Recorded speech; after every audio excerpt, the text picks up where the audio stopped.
1984 నుంచి బుడగ Jangala తెగల్లో SC certificate వాళ్ళను గుర్తించి తమిళనాడు, మహారాష్ట్ర, ఉత్తరాఖండ్, జార్ఖండ్, తెలంగాణలో గవర్నమెంట్ సర్టిఫికేట్స్ ఇచ్చింది. కానీ ఏపీలో మాత్రం ఇవ్వడం లేదని ఆ సంఘం నేత మనోహర్ ఆవేదన వ్యక్తం చేశారు. ఎన్నోసార్లు అధికారులకి, గవర్నమెంట్కి మొరపెట్టుకున్నారు. కానీ ఇంతవరకు వాళ్ళు స్పందించడం లేదు. వాళ్ళ పిల్లలు చదువుకోవాలన్నా స్కూల్లో మీది ఏ క్యాస్ట్కు చెందుతారని యాజమాన్యాలు ప్రశ్నిస్తున్నాయి. అసలు బుడగ జంగాలను ఎందుకు గవర్నమెంట్ గుర్తించడం లేదని ఆగ్రహం వ్యక్తం చేస్తున్నారు. ఇక్కడ బుడగల జంగారోళ్ళు వాళ్ళు ఎప్పటినుంచో వాళ్ళ క్యాస్ట్ 1984 నుంచి కుల సర్టిఫికెట్ ఎస్సీగా ఎప్పటినుంచో పూర్వకాలం నుంచి వాళ్ళకి ఇస్తున్నా కూడా వీళ్ళకి అవగాహన లేక ఎస్సీ సర్టిఫికెట్ తెచ్చుకోలేక ఎవరు చెప్పేవాళ్ళు లేక 2004లో వాళ్ళు ఎస్సీ సర్టిఫికెట్ తెచ్చుకున్నారు. కానీ గతంలో ఇప్పుడు 2007 నుంచి అది తీసేసి ఓసీలో మార్చినారు. వాళ్ళు ఓసీలో చేర్చడం వల్ల వాళ్ళు జాబ్స్కి చాలా ఇబ్బందులు పడుతున్నారు.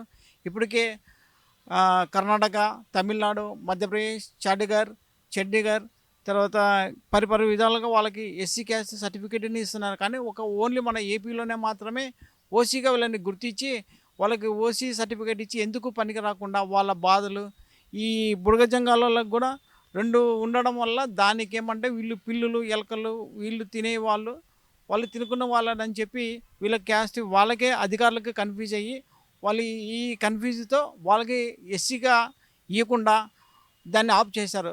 ఇక్కడ మన రాష్ట్ర అధ్యక్షులు ఉన్నారు, మనోహర్ గారు. మాట్లాడండి మనోహర్. సార్, తమరు చెప్పినట్టు 2004 నుంచి అనార్గళంగా ఇక్కడ సర్టిఫికెట్లు ఇవ్వడం జరిగింది. 1981లోనే మహానుభావుడు డాక్టర్ బిఆర్ అంబేద్కర్ రాసిన రాజ్యాంగం షెడ్యూల్డ్ రాజ్యాంగంలో 59 కులాల్లో 9వ కులం సీరియల్ నెంబర్ 9 నందు బేడా బుడగ జంగం కులాన్ని పొందపరచడం జరిగింది షెడ్యూల్డ్ క్యాస్ట్ లిస్టులోని. కానీ మేము సంచార జీవులం సార్. ఒక ఊరు, ఒక ప్రాంతం అనేది మాకు ఉండదు. కాబట్టి భిన్న విధంగా మేము తిరుగుతూ ఉంటాం. కాబట్టి మాకు ఇండ్ల స్థలాలు కానీ, పొలాలు కానీ, భూములు కానీ ఉండేది.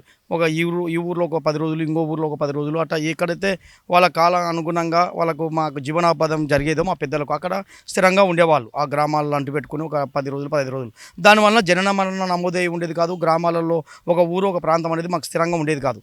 ఒకవేళ ఊరు బయటనే ఏమైనా చనిపోయినా చేసినా అక్కడనే అంత్యక్రియలు చేసేది, అక్కడనే బుడి చేసేది, అవి మళ్ళీ నమోదు చేసేది గవర్నమెంట్. కానీ ఇది వల్ల లేకుండా ఉండేది. కానీ సమాజం టెక్నాలజీ పెరిగే కొద్దీ మేము కూడా మార్పు చెంది, అరే మా తల్లిదండ్రులు అంటే ఈ విధంగా చేశారు, ఇప్పుడు మనం ఈ విధంగా సంచార జీవనం ద్వారా జరిగితే మన ఉనికి, మన బిడ్డల భవిష్యత్తు ఉండదు, మనకు ఒక స్థిర నివాసాలు ఉండాలని చెప్పి ప్రభుత్వం కోఆపరేట్ చేసే దాన్ని దృష్టిలో పెట్టుకుని మేము కూడా మార్పు చెందడానికి ముందుకు రావడం జరిగింది. ముందుకు వచ్చినప్పుడే మాకు ఈ యొక్క చదువుల పరంగా పోయేటప్పుడు సర్టిఫికేట్ అవసరం ఉంటుంది. ఎందుకంటే ఒక స్కాలర్షిప్లు రావాలన్నా, లేకపోతే మన కులం గుర్తింపు, ఒక టీసీలలో ఏదైనా గుర్తింపు రావాలన్నా, ఏమన్నా కులపరంగా అడగడం వలన అప్పుడు మేము గమనించి మా తెలంగాణలో అయినటువంటి కర్ణాటక, మహారాష్ట్ర, ఇటు తమిళనాడు ఈ ప్రాంతాల్లో మా బుడగ జంగాలు అనేది ఉన్నప్పుడు మేము ఎందుకు రాని బుడగ జంగాలు అప్పుడు నమోదు చేయడం జరిగింది. దాంట్లో ఇక్కడ బుడగ జంగాలు లేరని చెప్పి మన ఆంధ్రప్రదేశ్ ప్రభుత్వంలో అప్పుడు తెలియజేసినప్పుడు దీని గురించి ఎన్నో పోరాటాలు చేయడం జరిగింది. 1981లో స్థాపించిన బేడ బుడగ సంక్షేమ సంఘం అంచెలంచెలుగా మేము పోరాటాలు అంతలు చేసి మా వృత్తి విధానాలు ఇది మా జీవన విధానం ఇది. మా తల్లిదండ్రులు అంటే ఈ విధంగా కుల నమోదు లేకపోవడం వల్లే మాకు చదువుల పరంగా ఇతర అక్షరాస్యత పరంగా లేకుండా పోయినాము. కాబట్టి మేము కూడా ఈ సమాజంలో ఆత్మగౌరవంగా బతకాలి కదా, మేము కూడా భారతదేశంలో పుట్టిన పౌరులమే కదా, మాకెందుకు ఈ కులం పైన నమోదు కావడం లేదు, తెలంగాణ మా బంధువులు అయినట్టు ఇస్తున్నప్పుడు ఎస్సీగా మాకెందుకు ఇవ్వడం లేదని చెప్పి ఇలాంటి కొటేషన్ ద్వారా మీ మీడియా ద్వారానే మాదైన శైలిలో మేము తిన్నటువంటి చిన్న చిన్న జంతువులు, ఉడుములు, నక్కలు, పిల్లులు, ముంగిసలు, ఎంటువలు ఇలాంటి తీసుకొచ్చి ఈత చేపలు ఆడడం, బుర్రకథలు చెప్పడము ఇవల్ల చెప్పడం వలన అప్పుడు ప్రభుత్వం కనుమింపయ్యి గతంలో ఒక కమిటీని వేసింది, ఒక షూరిటీని కమిటీని వేసింది ఐఏఎస్ ఆఫీసర్ల ద్వారా. చేస్తే ఇక్కడ కర్నూలు జిల్లాలో సర్టిఫికేట్లు ఒక కమిటీ విచారణ చేసి తెలంగాణ ఈ ప్రాంతాలను చూసి ఓహో నిజమే వీళ్ళు చెప్పింది వాస్తవమే, ఎందుకంటే వీళ్ళు సంచారులు కాబట్టి వీళ్ళకి జనన మరణాలు లేదు, కులాల్లో ఒక ఐడెంటిటీ లేదు కాబట్టి వీళ్ళకి లేకపోయిందని చెప్పి వాళ్ళు నిర్ధారణ చేసి అప్పుడు ఒక సర్టిఫికేట్లు ఇవ్వడం 2004 నుంచి అనారోగ్యంగా 2010 వరకు సర్టిఫికేట్లు ఇవ్వడం జరిగింది. బుడగ జంగం ఎస్సీ సర్టిఫికేట్లు ఇవ్వడం జరిగింది. ఇవి తీసుకున్నాక మేము కూడా చదువుల పరంగా మా వాళ్ళు అసలు అక్షరాస్యతకు దూరంగా ఉండేవాళ్ళం అక్షరాస్యతంగా ఏర్పాటు చేసుకుని స్థిర నివాసాలు ఏర్పాటు చేసుకుని ప్రతి పిల్లోడు చదువుకోవాలా, ఆత్మగౌరవంగా ఉండాలి, చదువు లేనివాడు ఇంత పశువుతో సమానం, చదువుకోవాలా, చదువుకున్నప్పుడే ప్రభుత్వం నుంచి ఉద్యోగాలు కానీ, సంక్షేమ పథకాలు కానీ, ఆత్మగౌరవం కానీ మనం జీవించగలుగుతామని చెప్పి మా వాళ్ళు మోటివేట్ చేయడం మా సంఘాల ద్వారా అక్కడ చేయడం వల్లే చదువుల ముగ్గు వస్తుంది. కానీ దురదృష్టవశాత్తు ఏమైందంటే అక్కడ 2008కి వచ్చే లోపల 144 జీవో అని ఒకటి తీసుకొచ్చారు. తీసుకొచ్చి ఓన్లీ తెలంగాణ ప్రాంతంలో మాత్రమే బుడగ జంగాలు ఉండరు, ఆంధ్రప్రదేశ్లో లేరు ఈ జీవో ప్రకారం అని ఇంప్లిమెంట్ అయింది. ఇది ఎట్లా వచ్చింది అబ్బా అని చెప్పి మేము గవర్నమెంట్ అప్పుడు మాకు సర్టిఫికేట్ ఇవ్వకుండా నిలుపుదల చేస్తే దీని మీద మేము ఆరా తీసాం సార్.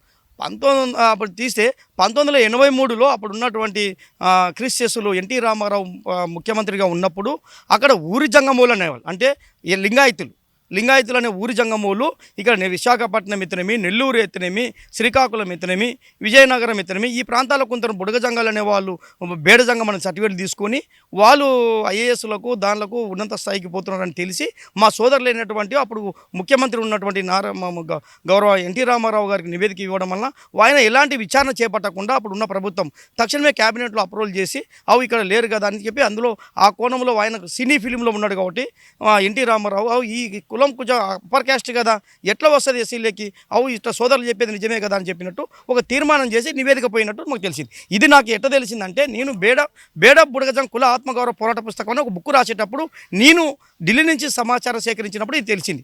దానివల్లనే ఆ 144 జీవో 17/7/2008లో జీవో పెట్టామన్నారు. ఈ జీవో వచ్చేటప్పుడు ఎస్సీ ఎస్టీలకు చట్టం చేయాలంటే కేంద్ర ప్రభుత్వం ఆధ్వర్యంలో ఉంటుంది సార్. కాబట్టి 10 ఏళ్ళకు ఒకసారి సవరణ జరుగుతుంది. అంటే 83లో వీళ్ళు పంపించిన మన రాష్ట్రం నుంచి ఎన్టీ రామారావు పంపించినది 2002 షెడ్యూల్ ఇంప్లిమెంట్ అయ్యేటప్పుడు ఓన్లీ తెలంగాణ మాత్రమే బుడగ జంగాలు ఉండరు, ఆంధ్రప్రదేశ్లో లేరని చెప్పి అది ఇంప్లిమెంట్ చేయడం జరిగింది.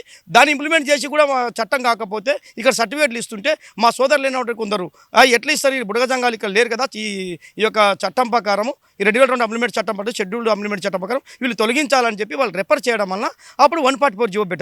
దీనివల్ల మేము ఎన్నో పోరాటాలు చేస్తే గత ప్రభుత్వం అంటే టీడీపీ ప్రభుత్వం ఇతను ఇప్పుడున్న ప్రభుత్వం 2 దఫాలుగా కమిషన్ ఏర్పాటు చేసింది. గౌరవ జేసీ శర్మ 1 మ్యాన్ కమిషన్ చేసి 2019లో ఎత్తే 2020లో ఎత్తేనే క్షుణ్ణంగా 2 దఫాలుగా నివేదిక ఇచ్చి బుడగ జంగాలు ఇక్కడ ఉండరు, ఊరి జంగమూలు వేరే వాళ్ళు వేరే అని చెప్పారు. ఆల్రెడీ హైకోర్టులో కూడా వాళ్ళ పిటిషన్ నడుస్తూ ఉంది సార్. కాబట్టి ఈ విధంగా తేల్చి ఆయన ఓన్లీ ఆంధ్రప్రదేశ్లో 80,000 జనాభా ఉండరు, వీళ్ళు సమాజానికి అట్టడుగున ఉండరు, వీళ్ళకి లబ్ధి పొందాలా, అన్ని ప్రాంతాలు ఉండరు. కాబట్టి తక్షణమే 2 కోణాల కేంద్రంలో చట్టం అయ్యేంతవరకు ఇంప్లిమెంటు రాష్ట్ర ప్రభుత్వం చర్యలు తీసుకుని ప్రత్యేకంగా సర్కులర్ జారీ చేస్తే వీళ్ళు ఉద్యోగపరంగా ఎదగగలుగుతారు, సర్కులర్ చేయండి, ఇంత బడ్జెట్ కేటాయించమని కూడా చెప్పారు సార్.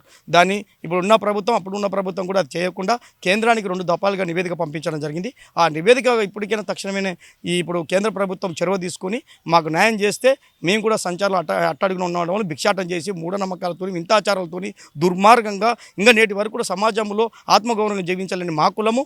ఇప్పుడు ప్రభుత్వాలు ఎన్నో మారుతూ ఉంటాయి, కానీ వాళ్ళ పరిపాలన సమానంగా న్యాయం చేయాలంటే రాజ్యాంగం ప్రకారం అంబేద్కర్ చెప్పిన ప్రకారం సమానంగా న్యాయం చేయాలంటే వాళ్ళు తక్షణమే కేంద్రానికి పోయినటువంటి నివేదిక బేడ బుడగ జంగాల నివేదికను ఆమోదించి పార్లమెంట్లో కానీ లేదా జాతీయ కమిషనర్ కానీ రాష్ట్రపతి ఉత్తర్వులో సవరణ చేసి న్యాయం చేసినప్పుడే మాకు సర్టిఫికేట్లు ఇవ్వగలుగుతారని చెప్పి కోరుకుంటున్నాం సార్. 1984లో రామారావు గారు అది క్యాన్సిల్ చేశారు.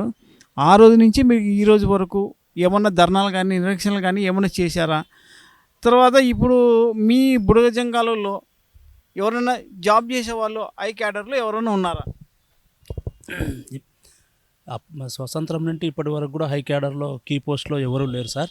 అసలు అంతవరకు చదువుకుంటే కదా మా తరము. ఇప్పుడు స్వతంత్రము 47లో వచ్చింది. 47 నుండి 60 వరకు 65 వరకు మా తాతలు మా తండ్రులే ఉన్నారు జీవిస్తూ. వాళ్ళు ఊరు బయట గుడిసెలు వేసుకొని జీవనం కొనసాగించారు. అసలు అక్షరాస్యత వాళ్ళ దరికి చేరలే. ఆ తర్వాత తరం మాకు మా నాన్నగారు వాళ్ళు ఇది 6, 7, 8, 10 వరకు చదువుకున్నాము. మా తరం తర్వాత వాళ్ళు మాత్రం అప్పటి నుండి బెడ బుడగ జంగాలమే. మా తాతలు తండ్రులందరూ కూడా గుమ్మెట తాంబూరాలు కథలు చెప్తూ రాత్రి శవాల జంట జాగరణలు చేస్తూ జీవించినటువంటి కులమే మాది. అయినా ఇప్పుడు నిరక్షరాస్యత ఉండడం వల్ల ఇప్పటివరకు ఈ పోస్టులో ఎవరూ లేరు. ఇకపోతే ఇప్పటి వరకు కూడా కనీసము ఈ బేడా బుడగ జంగం సర్టిఫికెట్లు వచ్చిన తర్వాతనే ఒక 4-10 మంది ఏళ్ల మీద లెక్కబెట్టే టీచర్లు, వాచ్మెన్లు, వార్డర్లుగా ఒక 10 మంది 12 మంది మన కర్నూలు జిల్లాలో ఉన్నారు తప్ప ఒకరు ఇద్దరు ఎస్ఐ పోస్టులలో ఉన్నారు సార్. అంతే తప్ప మాకు రాజకీయంగా విద్యాపరంగా ఇప్పటి వరకు ఏమీ లబ్ధి పొందిన దాఖలాలు ఎక్కడ ఇప్పుడు బైఫర్కేషన్ అయినాక ఆంధ్రప్రదేశ్లో ఎక్కడా లేరు. ఇప్పుడు మీ పిల్లలు ఐ క్యాడర్లో ఇప్పుడు ఏమన్నా చదువుకుంటున్నారా? ఎవరు చదువుకోవడం లేదు సార్. ఎందుకు? మాకు కుల సర్టిఫికేట్లు ఇవ్వడం లేదు కాబట్టి మేము ఓసీ కింద ఉన్నందుకు మాకు ఎక్కడ ఎటువంటి ఆధారాలు లేవు కాబట్టి మాకు ఎక్కడ ఎటువంటిది రావటం లేదు సార్. మాకు కుల సర్టిఫికేట్ అనేది ఇంపార్టెంట్ కాదు కదా, చదువుకోవడానికి ఓసీ అయినా ఎస్సీ అయినా బీసీ అయినా ఫస్ట్ చదువు అనేది ఇంపార్టెంట్ కదా, మీరు ఎందుకు చదివిలేకపోతున్నారు? తెలిసో తెలియకో కాస్తో కొద్దిగా తెలిసిన వరకు మాకు పిల్లల్ని చదివించుకుంటూనే ఉన్నాం సార్. అయితే ఈ ఎస్సీ సర్టిఫికేట్ ఇవ్వనందున మాకు ఏ కులము వాళ్ళు టీచర్లు కానీ ఆఫీసర్లు కానీ హెడ్ మాస్టర్లు కానీ కాలేజీలో ప్రిన్సిపల్స్ కానీ అడిగినప్పుడు మీది ఏం కులము అన్నప్పుడు మేమేమి పేదపుడుగా సంఘము ఎస్సీ కిందకి వస్తారంటే మీది 1.4 జిబ్బకు ఉంది కాబట్టి మీరు దానికి చెల్లరు, ఓసీ కిందనే మీరు పరిగణించవాలి అని చెప్పేసి అంటున్నారు. కానీ కాస్తో కూస్తో మేము ఆ విధంగానైనా కష్టపడి ఏదో తినకునో కాయ కష్టం చేసి మా పిల్లల్ని అయితే చదివించుకుంటున్నాం సార్. ఇప్పుడు రాష్ట్ర అధ్యక్షులు పరిపాలనగా వాళ్ళు ఎంతసేపు ఉన్నా కూడా వాళ్ళకి ఎస్సీ సర్టిఫికేట్ రాలేదని చెప్పి వాళ్ళ పిల్లల్ని కూడా చదివించుకోలేని పరిస్థితుల్లో దీనస్థితిలో ఉన్నారు. వాళ్ళు ఇప్పుడు చదవాలంటే ఏ క్యాస్ట్ కింద వస్తున్నారో వాళ్ళకి అర్థం కావడం లేదు. ఇప్పుడు ఓసీ కింద చేరినా వాళ్ళకి జాబ్స్ రావడం లేదని చెప్పి వాళ్ళ తీవ్ర ఆవేదనతో కాబట్టి వాళ్ళ పిల్లలు కూడా చదవలేని పరిస్థితులు ఉన్నారు. ఈ గవర్నమెంట్ ఎలాగైనా విధంగా వీళ్ళకి ఎస్సీ సర్టిఫికేట్ ఇవ్వాలని చెప్పి వాళ్ళ ప్రధానమైన డిమాండ్ చేస్తున్నారు. మరిన్ని అప్డేట్స్ కోసం కీప్ వాచింగ్ హిట్ టీవీ.